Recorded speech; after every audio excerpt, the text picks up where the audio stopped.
ರಾಜ್ಯ ಸರ್ಕಾರ ಇತ್ತೀಚೆಗೆ ಫ್ರೀ ಬಸ್ ಪಾಸ್ ಘೋಷಿಸುವ ಮೂಲಕ ವಿದ್ಯಾರ್ಥಿಗಳಿಗೆ ದೊಡ್ಡ ಗುಡ್ ನ್ಯೂಸ್ ನೀಡಿತ್ತು. ಇದೀಗ ಮತ್ತೊಂದು ಸಿಹಿ ಸುದ್ದಿಯನ್ನ ನೀಡಿದೆ. ಅದೇನೆಂದರೆ, ಈಗಾಗಲೇ ಪಾವತಿಸಿಕೊಂಡಿರುವ ಬಸ್ ಪಾಸ್ ಶುಲ್ಕವನ್ನ ಮರುಪಾವತಿ ಮಾಡಲು 4 ಸಾರಿಗೆ ನಿಗಮಗಳಿಗೆ ಅಧಿಕೃತ ಆದೇಶ ಹೊರಡಿಸಲಾಗಿದೆ. ರಾಜ್ಯದಲ್ಲಿ ಜೂನ್ 30ರಿಂದ ಮತದಾರರ ಪಟ್ಟಿಯ ವಿಶೇಷ ತೀವ್ರ ಪರಿಷ್ಕರಣೆ ಪ್ರಕ್ರಿಯೆ ಆರಂಭವಾಗುತ್ತಿದ್ದು, ಈ ಹಿನ್ನೆಲೆಯಲ್ಲಿ ಕಾಂಗ್ರೆಸ್ ಪಕ್ಷವು ತೀವ್ರ ಜಾಗೃತಿ ವಹಿಸಲು ಮುಂದಾಗಿದೆ. ಈ ಪರಿಷ್ಕರಣೆ ಪ್ರಕ್ರಿಯೆಯನ್ನ ಕಾರ್ಯಕರ್ತರು ಲಘುವಾಗಿ ಪರಿಗಣಿಸಬಾರದು. ಒಂದು ವೇಳೆ ಮೈ ಮರೆತರೆ ರಾಜಕೀಯವಾಗಿ ಭಾರೀ ನಷ್ಟ ಅನುಭವಿಸಬೇಕಾಗುತ್ತೆ ಎಂದು ಎಚ್ಚರಿಸಿದ್ದಾರೆ. ಅಯೋಧ್ಯೆಯ ರಾಮ ಮಂದಿರಕ್ಕೆ ಭಕ್ತರು ನೀಡಿದ ದೇಣಿಗೆಯನ್ನ ದುರುಪಯೋಗ ಪಡಿಸಿಕೊಂಡ ಆರೋಪಗಳು ತೀವ್ರ ಬೇಸರವನ್ನುಂಟು ಮಾಡಿದೆ ಎಂದು ಸಿಎಂ ಡಿಕೆ ಶಿವಕುಮಾರ್ ತಿಳಿಸಿದ್ದಾರೆ. ಈ ಕಾಣಿಕೆಯನ್ನ ಲಕ್ಷಾಂತರ ಭಾರತೀಯರು ನಂಬಿಕೆ, ಭಕ್ತಿ ಮತ್ತು ತ್ಯಾಗದಿಂದ ನೀಡಿದ್ದಾರೆ. ಕಾನೂನಾತ್ಮಕವಾಗಿ ಪ್ರಶ್ನೆ ಮಾಡುವವರನ್ನ ಆರ್ಎಸ್ಎಸ್ ಯಾವಾಗಲೂ ಟಾರ್ಗೆಟ್ ಮಾಡುತ್ತೆ.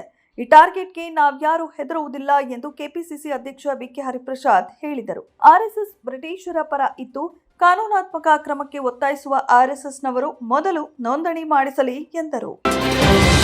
ಶ್ರೀರಾಮನ ಹೆಸರಿನಲ್ಲಿ ಹಿಂದೂಗಳ ಹಣ ದೋಚಿದ ಬಿಜೆಪಿಯವರು ಹಿಂದುತ್ವದ ಕುರಿತು ಮಾತನಾಡುವ ನೈತಿಕತೆ ಕಳೆದುಕೊಂಡಿದ್ದಾರೆ ಎಂದು ಚಿಕ್ಕಮಗಳೂರು ಬ್ಲಾಕ್ ಕಾಂಗ್ರೆಸ್ ಅಧ್ಯಕ್ಷ ಎಚ್.ಪಿ. ಮಂಜೇಗೌಡ ಹೇಳಿದರು. ರಾಮನ ಹೆಸರಿನಲ್ಲಿ ದೋಚಿದ ಕೋಟಿ ಹಣದಲ್ಲಿ ಬಿಜೆಪಿಯವರಿಗೆ ಎಷ್ಟು ಪಾಲು ಹೋಗಿದೆ ಎಂದರು. ಈ ಬಾರಿ ಮಾತ್ರ ಜೂನ್ ಮುಗಿಯುತ್ತಾ ಬಂದರೂ ಸಹ ಈವರೆಗೆ ಮಳೆಯ ಸೂಚನೆಯೇ ಕಂಡು ಬರುತ್ತಿಲ್ಲ. ಅದರಲ್ಲಿಯೂ ಉತ್ತರ ಕರ್ನಾಟಕ, ಬೆಂಗಳೂರು ಗ್ರಾಮಾಂತರ ಸೇರಿದಂತೆ ಬಹುತೇಕ ಕಡೆ ಈವರೆಗೂ ಸರಿಯಾದ ಮಳೆಯೇ ಆಗ್ತಿಲ್ಲ. ಎಲ್ ನೀನೋ ಪರಿಣಾಮವಾಗಿ ಈ ಬಾರಿ ಭಾರತದ ಬಹುತೇಕ ಎಲ್ಲಾ ಕಡೆ ಈವರೆಗೂ ಮಳೆಯ ಅಬ್ಬರವೇ ಕಂಡು ಬರುತ್ತಿಲ್ಲ. ಪಾಕಿಸ್ತಾನದ ಕರಾಚಿಯಲ್ಲಿ ಇತ್ತೀಚೆಗೆ ಸಿಂಧ್ ರೇಂಜರ್ಸ್ ಕಾಂಪೌಂಡ್ ಮೇಲೆ ನಡೆದ ದಾಳಿಯ ಹಿಂದೆ ನವದೆಹಲಿಯ ಕೈವಾಡವಿದೆ ಎಂಬ ಪಾಕಿಸ್ತಾನದ ಆರೋಪವನ್ನ ಭಾರತ ತಳ್ಳಿಹಾಕಿದೆ. ಈ ಹೇಳಿಕೆ ಆಧಾರರಹಿತ ಎಂದು ಕರೆದಿರುವ ಭಾರತ, ಪಾಕಿಸ್ತಾನದಿಂದಲೇ ಕಾರ್ಯಾಚರಣೆ ನಡೆಸುತ್ತಿರುವ ಭಯೋತ್ಪಾದಕ ಮೂಲಸೌಕರ್ಯಗಳನ್ನು ಧ್ವಂಸಗೊಳಿಸುವುದರತ್ತ ಇಸ್ಲಾಮಾಬಾದ್ ಗಮನ ಹರಿಸಬೇಕು ಎಂದು ಭಾರತ ಒತ್ತಾಯಿಸಿದೆ. ಪರಿಸರ ಸಂರಕ್ಷಣೆ ಮತ್ತು ಸುಸ್ಥಿರ ಅಭಿವೃದ್ಧಿಯ ನಾಯಕತ್ವಕ್ಕಾಗಿ ಸೆಷಲ್ಸ್ ದೇಶದ ಅತ್ಯುನ್ನತ ವಿಶಿಷ್ಟ ಗೌರವವಾದ ಗಾರ್ಡಿಯನ್ ಆಫ್ ದಿ ಬ್ಲೂ ಹಾರಿಝನ್ ಪ್ರಶಸ್ತಿಯನ್ನ ಪ್ರಧಾನಿ ನರೇಂದ್ರ ಮೋದಿ ಅವರಿಗೆ ಜೂನ್ 28ರಂದು ಪ್ರದಾನ ಮಾಡಲಾಯಿತು.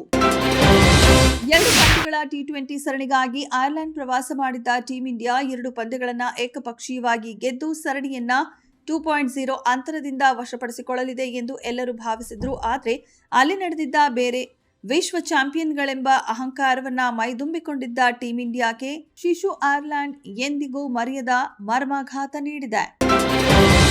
ವಿನಯ್ ರಾಜ್ಕುಮಾರ್ ನಟನೆಯ ಗ್ರಾಮಾಯಣ ಸಿನಿಮಾ ಸೆಟ್ಟೇರಿ ವರ್ಷಗಳೇ ಆಗಿದ್ದವು. ಹಲವು ಅಡೆತಡೆ ಬದಲಾವಣೆಗಳ ಬಳಿಕವೂ ಕೊನೆಗೂ ಸಿನಿಮಾ ಬಿಡುಗಡೆಗೆ ರೆಡಿಯಾಗಿದೆ.